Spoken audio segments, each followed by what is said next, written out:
नमस्कार दोस्तों, मैं doctor Reena Sharma, consultant rheumatologist, Swastik rheumatology clinic से। आज मैं आपको बताने वाली हूँ आयुर्वेदिक मेडिसिन और रूमेटोलॉजी का कनेक्शन।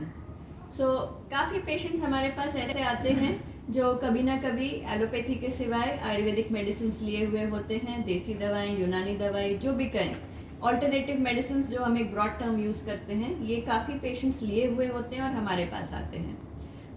मैं हूँ एक एलोपैथी डॉक्टर एंड मुझे आयुर्वेदिक का डीप नॉलेज तो नहीं है, बट जितना मैं समझती हूँ उतना मैं आपके साथ में अपना नॉलेज शेयर करूँगी कि कहाँ किस चीज़ का आपको थोड़ा थोड़ा चीज़ें का ध्यान रखना है। मेरे को against, I am not against Ayurvedic, मैं उससे कुछ मेरा कोई ऐसा भेदभाव नहीं है कि आप आयुर्वेदिक ना लें, बट हाँ, कुछ पॉइंट्स हैं जो आप ज़रूर ध्यान रखें अगर आप आयुर्वेदिक दवाइयाँ ले रहे हैं तो 3 पॉइंट मैं स्पेसिफिकली बोलूँगी। सबसे पहली बात, बिना लेबल, बिना कंटेंट वाले कोई भी दवाई, कोई भस्म, कोई चूर्ण, कोई भी बाबा या कोई भी आपको डॉक्टर या झोला छाप डॉक्टर, कोई भी आपको ऐसी दवाई ऑनलाइन भी अगर मिलती हो तो उसको कभी नहीं लेना चाहिए। अमूमन ये पाया गया है कि इन दवाइयों में स्टेरॉइड कहीं ना कहीं किसी मात्रा में होता है, और पेशेंट्स हमारे पास जब आते हैं वो कहते हैं कि भाई ये पाउच की हम दवाई लेते हैं, इसको खाने से हम दौड़ने लगते हैं। अब अगर आयुर्वेदिक का सही में कोई फंडा जाने तो आयुर्वेदिक जो होती है ना, स्लो एक्टिंग मेडिसिन होती है, धीरे धीरे असर करती हैं। आयुर्वेदिक खा के कभी भी जादू नहीं होगा। अगर कोई आयुर्वेदिक दवाई जादू कर रही है, इसका मतलब पक्के से पक्के उसमें स्टेरॉइड है। इनफैक्ट अगर आप देख पाएंगे तो मैंने एक पाउच की फ़ोटो शेयर की है। ये टाइम्स ऑफ इंडिया के न्यूज़पेपर में फ्रंट पेज में यह छपा था कि इस पाउच में स्टेरॉइड पाया गया है।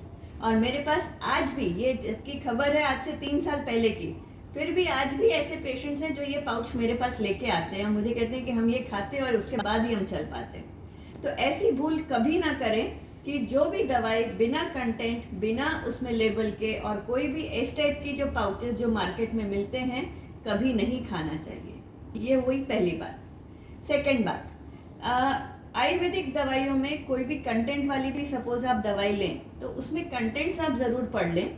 उसमें एक खास कंटेंट का जो ध्यान रखना है, स्वर्ण भस्म। स्वर्ण भस्म मतलब स्वर्ण क्या होता है? गोल्ड। अभी gold is a heavy metal. और आपकी जानकारी के लिए मैं बता दूं कि एलोपैथी में भी आर्थराइटिस के ट्रीटमेंट के लिए आज से काफ़ी सालों पहले गोल्ड यूज़ होता था, गोल्ड के इंजेक्शंस आते थे। और शायद हम जब पढ़ रहे थे तब हमने हमारे टेक्स्ट बुक्स में भी पढ़ा है कि गोल्ड के इंजेक्शंस आर्थराइटिस के ट्रीटमेंट में यूज़ होते हैं। बट उससे लिवर, किडनी फेलियर के इतने केसेस आने लगे कि एलोपैथी से तो ये दवाई बैन हो चुकी है। पर आयुर्वेद में अभी भी ये कंटेंट आयुर्वेदिक आर्थराइटिस की दवाइयों में ज़रूर होता है। उसमें भले वो रखें कि 2 छटाक, 6 रत्ती, 5 रत्ती, जो भी है, आई डोंट नो दी उसकी यूनिट्स क्या होती हैं, बट कहीं ना कहीं स्वर्ण भस्म अगर है तो आप थोड़ा सावधान हो जाएं। उसको लेने से पहले 4 बार सोचें।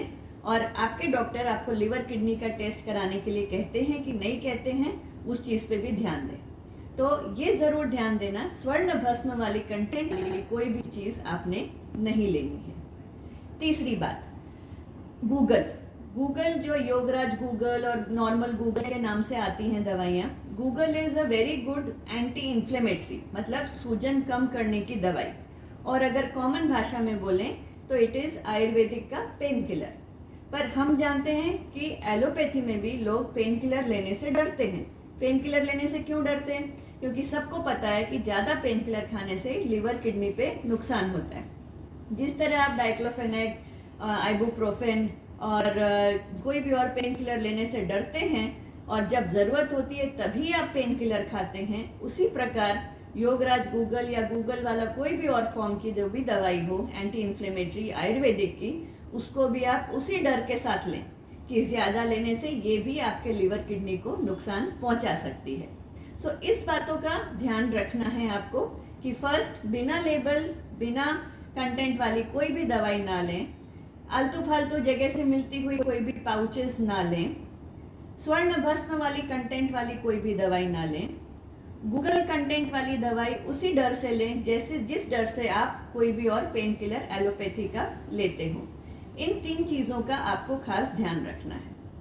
अब लास्ट इम्पॉर्टेंट बात, आयुर्वेदिक के जो डॉक्टर्स हैं या आयुर्वेदिक ओवरऑल थेरेपी में काफ़ी डाइट रेस्ट्रिक्शंस के लिए बोला जाता है कि अगर आप ये दवाई खा रहे हैं तो इसके साथ में आपने प्रोटीन नहीं खाना है, आपने दाल नहीं लेनी है, आपने नॉन वेज नहीं लेना है।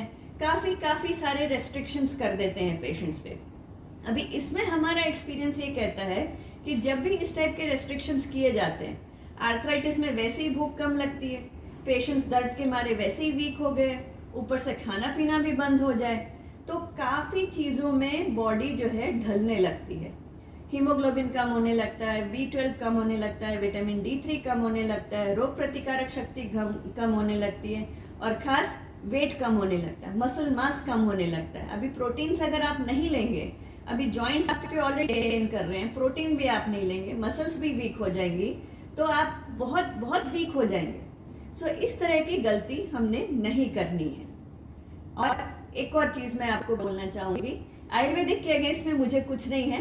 इनफैक्ट कुछ चीज़ें हैं जो हम अगर घर पे बना के खुद से खाएं तो बहुत फ़ायदा करती हैं। तो हल्दी है, काली मिर्च है, अदरक है, मेथी दाना है, ये सब चीज़ें जो है खाने में अगर आप लेते हैं रूटीनली, ये सब कायदे से हमारे घर में किचन में हमेशा अवेलेबल होती हैं। तो ये भले आयुर्वेदिक में भी रिकमेंडेड है और हम भी उस चीज़ को कभी डिनाई नहीं करते कि ये चीज़ें आपके शरीर के लिए अच्छी हैं। इनफैक्ट ठंडियों में जब हमारी दादी और नानी गोंद के लड्डू अपने को बना के खिलाते हैं, जिसमें ड्राई फ्रूट्स होता है और ये सब मेथी दाना और सब मिला के जो लड्डू बनते हैं, उसका पर्पस क्या होता है? ये शरीर को गर्म रखते हैं और ठंड में जो जोड़ों की जकड़न और मसल्स की जकड़न होती है उसको कम करने में मदद करते हैं। सो आप घर में ऐसी कोई चीज़ बनाएं तो आप ज़रूर इसको यूज़ कर सकते हैं, इसमें हमें कोई ऑब्जेक्शन नहीं है। इनफैक्ट ये आपके लिए बहुत अच्छा है। सो आयुर्वेदिक के बारे में इतना ही। और आपको अगर कुछ और डाउट्स हों और कुछ और पूछना चाहें तो आप ज़रूर कमेंट सेक्शन में या नीचे डिस्क्रिप्शन में मेरा ईमेल आईडी दिया हुआ है, आप मुझसे ज़रूर अपनी क्वेरीज पूछ सकते हैं। और मेरे इस वीडियो को ज़रूर लाइक करें, सब्सक्राइब करें और शेयर करें, ताकि ज़्यादा से ज़्यादा लोगों को पता चले कि आयुर्वेदिक और आर्थराइटिस में क्या चीज़ों का ध्यान रखना है। Thank you.